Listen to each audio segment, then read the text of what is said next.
আসসালামু আলাইকুম সম্মানিত শ্রোতা। বর্তমানে বাংলাদেশে চাকরির বয়সসীমা ৩৫ নিয়ে যে আন্দোলনটা চলতেছে সেটা নিয়ে কিছু কথা আমার। এখন ডক্টর মোহাম্মদ ইউনূসের বাসভবনের সামনে অবস্থান করছে শিক্ষার্থীরা। বিষয়টা হচ্ছে খুবই সেনসিটিভ একটা বিষয়। দীর্ঘদিন থেকে তারা আন্দোলন চালিয়ে যাচ্ছে ৩৫ করার দাবিতে। এখন বাংলাদেশে ৩৫ যৌক্তিক দাবি কিনা, বিষয়টা হচ্ছে এটা। বিভিন্ন দেশের বিশেষ করে প্রতিবেশী এবং অন্যান্য দেশ সহ প্রত্যেকটা দেশের পরিসংখ্যান দ্বারা তুলে তুলছে, কোথাও ৩৫, কোথাও ৪০, কোথাও বয়সসীমা নেই। সরকারি চাকরিতে যোগদানের বয়সসীমার কথা বলা হয়েছে। এখন বাংলাদেশের আপনি লক্ষ্য করবেন, বাংলাদেশে প্রায় অনার্স মাস্টার শিক্ষিত বেকারের সংখ্যা সবচেয়ে বেশি। এসএসসি ইন্টার পাশ করা শিক্ষার্থীরা তুলনামূলক তাদের সংখ্যা আনুপাতিক হারে শিক্ষার্থীরা এসএসসি এবং এসএসসি তুলনামূলক কম, অনেক কম, এবং কি সবচেয়ে বেশি উচ্চশিক্ষিত বেকার। এখন বিষয়টা হচ্ছে বাংলাদেশে সরকারি চাকরিতে বয়স যে সীমা যে রেস্ট্রিকশন আছে 30, সেটা আমি মনে করি 32 করা যেতে পারে।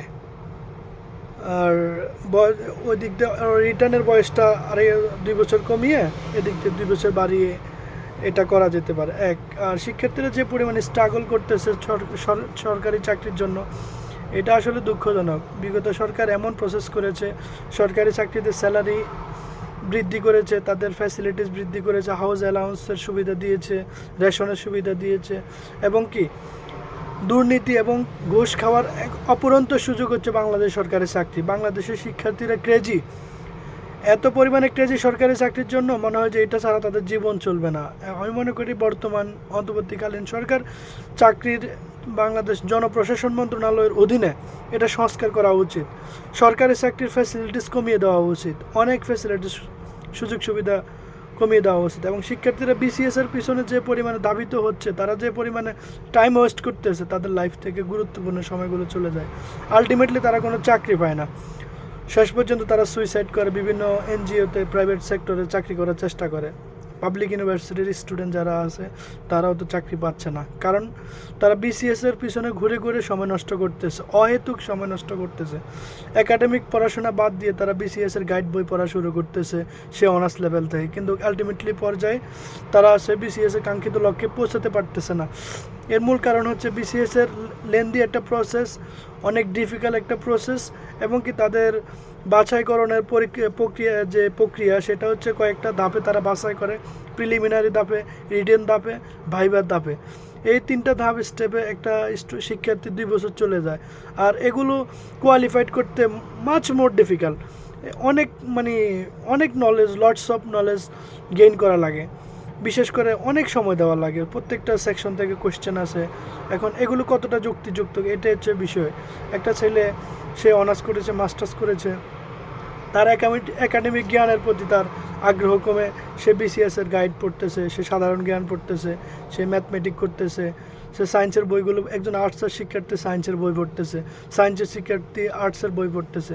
অহেতুক একটা মিথ্যা একটা অলিক একটা স্বপ্ন নিয়ে সবাই আগাচ্ছে। সরকারি কলেজগুলোতে আছে, প্রাইভেট বিশ্ববিদ্যালয়গুলোতে তার সাথে সাথে আছে। এই যে একটা কম্পিটিটিভ এক্সামসের মধ্যে একটা মনস্তাত্ত্বিক একটা তাদেরকে একটা চিন্তাভাবনা যে আমাকে বিসিএস হতে হবে, না হলে আমার my life is impossible without BCS cadre, এই জিনিসটা থেকে বের করে আনতে হবে। এখন সরকারি চাকরি প্রথাটাকে একবারে নর্মাল করতে হবে, চাকরি জিনিসটার ফ্যাসিলিটিসকে নর্মাল করতে হবে। তাহলে শিক্ষার্থীরা উদ্যোক্তা হবে, অন্য অন্য ছোটোখাটো বিজনেস শুরু করে আস্তে আস্তে স্টাবলিশ হবে, দেশের অর্থনীতি উন্নয়ন হবে। এবং প্রাইভেট সেক্টরে যারা আছে, এবং প্রাইভেট সেক্টরকে কোনো বয়সসীমা রাখা যাবে না। 30, এখন প্রাইভেট সেক্টরে এখন রেস্ট্রিকশন দিয়ে রাখছে, জব এজ হতে হবে 30। এই জিনিসটা দুঃখজনক। কেন কেন জব রেস্ট্রিকশন থাকতে হবে? এই জিনিসটা উইথড্র করতে হবে। বাংলাদেশে প্রাইভেট যে প্রতিষ্ঠানগুলো আছে সেগুলো বয়সসীমার রেস্ট্রিকশন থাকা যাবে না।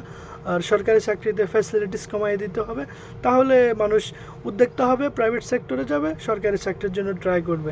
আর সবচাইতে বড় কথা হচ্ছে বাংলাদেশে সরকারি যে কলেজগুলো আছে এবং কি পাবলিক ইউনিভার্সিটিগুলো আছে, এগুলোতে কিছু ভ্যালুলেস সাবজেক্ট আছে যেগুলো বাজার ভ্যালু খুবই ডিমান্ডেবল না।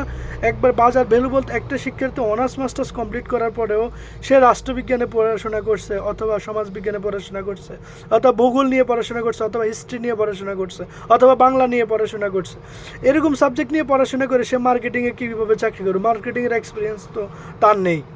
প্রাইভেট সেক্টরের মাল্টিন্যাশনাল কোম্পানিতে সে চাকরি করতে গেলে এগুলো ভ্যালু নেই এসব সাবজেক্টে বাংলাদেশের জন্য আসলে কি ভ্যালু আছে কি না সেটা নিয়ে বর্তমান শিক্ষাবিদরা চিন্তা করা উচিত আমি মনে করি। ভ্যালুলেস সাবজেক্টগুলোর কারণে বাংলাদেশের শিক্ষার্থীরা দীর্ঘ একটা আশা নিয়ে পড়াশোনা করে, যে চাকরি কেন্দ্রিক পড়াশোনা করে, যে আমি পড়াশোনা করছি আমি চাকরি পাবো। আসলে কি তার এই পড়াশোনা এই সাবজেক্টগুলো দিয়ে সে কি আসলে কি মার্কেটে ভ্যালু পাচ্ছে? সে কি চাকরি বাজারে গিয়ে সে কি নিজেকে প্রমাণ করতে পারছে? প্রমাণ করার কিছু আছে? চাকরি বাজারে গেলে বলতেছে আপনার এক্সপিরিয়েন্স লাগবে, আসলে সে তো একটা ফ্রেশার,